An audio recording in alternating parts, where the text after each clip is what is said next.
Seterusnya, Kota Suci Mekah kelihatan lengang bagi program sterilisasi berperingkat. Masjid Nabawi juga sepi daripada jemaah. Ia berikutan kebimbangan terhadap COVID-19 selepas ia ditutup untuk kali pertama dengan penggantungan sementara ibadat umrah. Konsul Jeneral Malaysia di Arab Saudi Alauddin Muhammad Noor turut mengesahkan kerajaan Arab Saudi mengeluarkan arahan larangan mengerjakan umrah berkuat kuasa semalam. Tambahnya, ia bagaimanapun tidak menjejaskan kira-kira 2,000 jemaah Malaysia yang masih berada di Tanah Suci kerana kebanyakan mereka berpeluang mengerjakan umrah sebelum larangan dikuatkuasakan. Jemaah juga masih bebas melakukan ziarah di lokasi tumpuan lain dan dibenarkan berada di Masjidil Haram untuk menunaikan solat dan beriktikaf. Saudi Press Agency berkata Masjidil Haram serta Masjid Nabawi di Madinah akan ditutup sejam selepas solat Isyak dan dibuka semula sejam sebelum solat subuh bagi membolehkan pelaksanaan kerja pembersihan. Pada 27 Februari lalu, Kerajaan Arab Saudi telah mengumumkan penggantungan visa sementara bagi menghalang kemasukan warga asing ke Kota Mekah dan Madinah. Semalam, Arab Saudi mengesahkan 3 jangkitan baru coronavirus, menjadikan jumlah 5 kes dilaporkan. Bapak Ibu yang kami muliakan, selanjutnya yang terjadi adalah tertahannya jamaah melaksanakan ibadah umrah dan haji. Ini ada hadisnya. Hadis riwayat Ibnu Hibban, hadis riwayat Ad-Dailami, Ibnu Majah. Rasulullah bersabda, takkan terjadi kiamat sampai ada tahun-tahun umatku terhalang melaksanakan ibadah haji dan umrah. Terhalang haji dan umrah. Sekarang untuk informasi bagi Bapak Ibu, bahwa pemerintah Arab Saudi karena wabah ini bukan hanya melarang orang dari luar, warga sendiri pun dilarang melaksanakan umrah. Mukimin juga dilarang. Qadarullah, ada 2 sahabat saya di Mekah itu dan sudah lebih 22 tahun tinggal di sana. Dan satu lagi ada sahabat saya memang sudah juga tinggal di sana. Mereka mengatakan Jumat kemarin kami seluruhnya hanya bisa sampai di luar, masuk ke dalam terhalang. Dan ini bahaya besar bagi bumi, Pak. Kalau sempat tawaf di Ka'bah sudah terhambat. Kalau sempat ibadah di tanah haram sudah terhalang. Jadi jamaah yang masih ada di Mekah sekarang itu, Pak, sisa yang sudah terlanjur masuk, mereka yang masih bisa tawaf di lantai 1, lantai 2, lantai 3. Nanti mereka sudah keluar, sudah habis masanya, yang masuk lagi nggak ada. Dan bumi bergantung kepada energi positif yang muncul akibat orang-orang tawaf sekitar Ka'bah. Orang-orang yang beribadah di tanah haram, bumi ini sangat bergantung penuh kepada sumber energi paling positif yang bisa menstabilkan bumi dan menetralkan bumi ini. Tapi ketika orang-orang terhalang beribadah ke sana, maknanya hawa hitam yang menguap ke permukaan, yang menimbulkan kutukan bumi dan kemarahan laut, yang kemarahan udara dan langit. Bapak Ibu, karena dosa-dosa yang dibuat manusia, maka ini takkan ada penetralnya lagi. Penetralnya adalah amal soleh yang dibuat orang-orang beriman sekitar Masjidil Haram, dan itu terhalang sekarang. Maka bumi akan labil dan bencana-bencana dahsyat akan terjadi. Ya, ini perang-perang hebat, perang-perang dahsyat. Wahai Bapak Ibu yang kami muliakan, di akhir zaman kata Nabi, kamu akan berperang satu. Wa tuqatilunal hinda, kamu akan berperang melawan India, kata Rasulullah sallallahu alaihi wasallam. Perang melawan. Sekarang India cari gara-gara. Mereka bantai-bantai umat Islam. Padahal harusnya kesepakatannya April baru mulai dilaksanakan undang-undang yang sudah resmi oleh pemerintahan India. Tapi dari sekarang mereka sudah mulai membabi buta dan menghancurkan masjid-masjid, ya, membuldozer rumah-rumah ibadah umat Islam dan membakar rumah-rumah, membakar pasar-pasar, membunuh umat Islam. Mereka sudah mulai cari gara-gara. Sehingga ulama-ulama dunia, bahkan ulama besar sekelas Zakir Naik mengumumkan jihad menuju India. Masya Allah. Rasul berkata, siapa yang berperang nanti di India, lalu mereka terbunuh, mereka akan syahid dan mereka masuk surga tanpa hisab. Seandainya ada yang berminat, nanti terbuka pintunya umpama, jangan sampai Bapak tidak termasuk di antara mereka. Karena ini yang terdekat, Pak. India paling dekat dengan kita. India yang ada di Indonesia ini, kalau seandainya kejahatan di India sana kepada umat Islam masih berlanjut, mereka tak layak juga ada di Indonesia. Setuju? Kita tak rela bumi Indonesia ini dipijak oleh orang-orang yang membantai umat Islam di India. Berikutnya, di akhir zaman kata Rasulullah, kamu akan berperang di Syam melawan musuh-musuh Allah. Syam itu Palestina melawan Yahudi. Ya, ini dia Syam.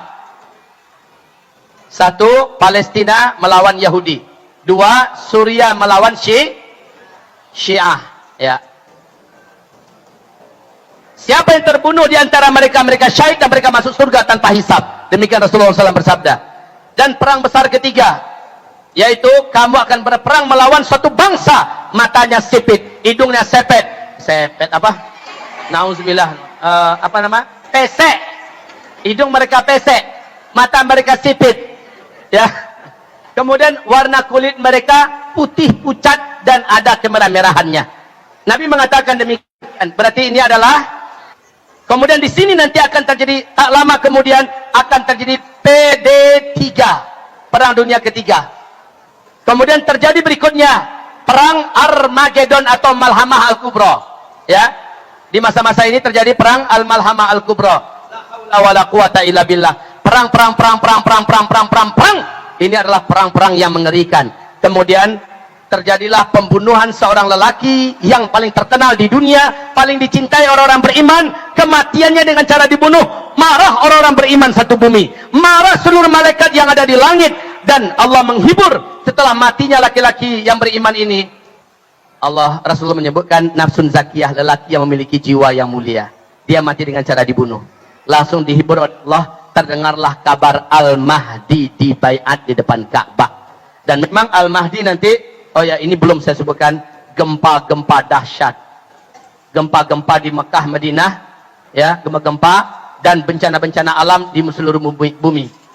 Dan bencana-bencana alam di seluruh bumi, ya. Jika ini sudah terjadi, Al-Mahdi akan dibaiat. Ya. Siapa Al-Mahdi? Siapa Al-Mahdi? Pimpinan tertinggi umat Islam di akhir zaman yang menjadi penawar bumi ini. Dia keturunan kandung Rasulullah SAW dari Hasan bin Ali. Dia nanti dibaiat di depan Ka'bah. Ciri-ciri kemunculannya adalah seorang lelaki dikejar-kejar dari Damaskus dan dia ada di Madinah saat itu.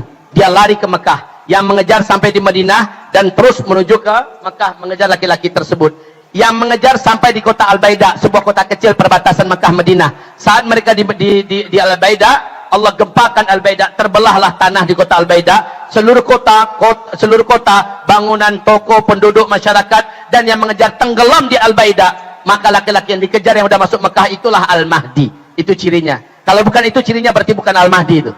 Yang ngaku akulah Al-Mahdi, jangan terima. Al-Mahdi itu nggak ngaku-ngaku, tapi dia nanti dikejar-kejar untuk dibunuh.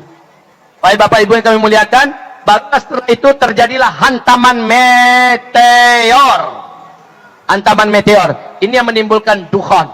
Baik Bapak Ibu sudah dengar ini kabar-kabar yang akan menimpa, yang akan terjadi. Bagaimana NASA menceritakan 2020 ini sangat banyak meteor yang mendekati bumi. Coba buka YouTube, buka situs asli NASA Pak. Bagaimana bumi kita diancam oleh beberapa meteor yang akan menabrak atmosfer bumi kita. Tidak tahulah, karena di dalam 5 surat Al-Mulk, surat At-Tur, surat Al-Hadid, surat Ad-Dukhan, ya, Allah menceritakan hantaman meteor. Rasul mengatakan meteor akan menabrak bumi ketika kamu semua nanti menyaksikan penguasa Mekah Madinah. Saya sebutkan dengan penguasa Mekah Madinah sudah tergila-gila dengan musik. Sudah menghadirkan penyanyi-penyanyi yang meliuk-liuk dengan tarian-tariannya. Sudah bergila-gila dengan minuman-minuman memabukkan dan barang-barang memabukkan. Sejak 2016 Arab Saudi sudah melakukan ini. Betul tidak? Maka pada masa itu akan terjadi hujan meteor kata Rasulullah sallallahu alaihi wasallam. Dan ini mengakhiri semua teknologi yang ada. Pada saat Al-Mahdi nanti memimpin kalian akan perang di belakang Al-Mahdi menggunakan pedang, tombak dan panah. Kendaraan kalian kembali pada saat itu kepada kuda. Semua teknologi yang ada berakhir. Albert Einstein juga menyatakan pernyataan yang hampir sama. Perang dunia ketiga nanti kalian semua akan perang dengan senjata manual. Saya tak tahu senjata apa yang kalian pakai pada masa itu. Yang pasti seluruh teknologi senjata super canggih yang kalian siapkan hari ini tidak ada yang bisa kalian pakai dalam perang dunia ketiga. Ini pernyataan Albert Einstein. Kemudian Steve Jobs juga menyampaikan pernyataan yang hampir sama. Setelah nanti saya meninggal dunia, tak lama kemudian kalian semua akan kembali ke zaman batu. Nah, Seorang pakar astronomi dunia, Michel Penn, ini menjadi rujukan kebanyakan daripada pakar astronomi dari NASA, mengatakan bahwa ada peluang bumi ini dihantam oleh meteor. Di atas tahun 2013-an ada peluang, Bapak Ibu. Dan hantaman meteor ini akan menimbulkan kegelapan nyata di muka bumi yang kita sebut dengan istilah dukhan. Dan wahai Bapak Ibu yang kami muliakan, setelah itu semua teknologi musnah. Jadi sudah mendebarkan keadaan kita. Maaf, persiapan kita apa Bapak Ibu? Apa persiapan kita? Iman dan amal soleh. Tidak ada yang lain. Iman dan amal soleh. Stop amal salah. Totalkanlah hijrahmu, wahai muslimah. Maksimalkanlah ibadahmu dan kesolehaanmu, wahai para muslimin dan muslimat.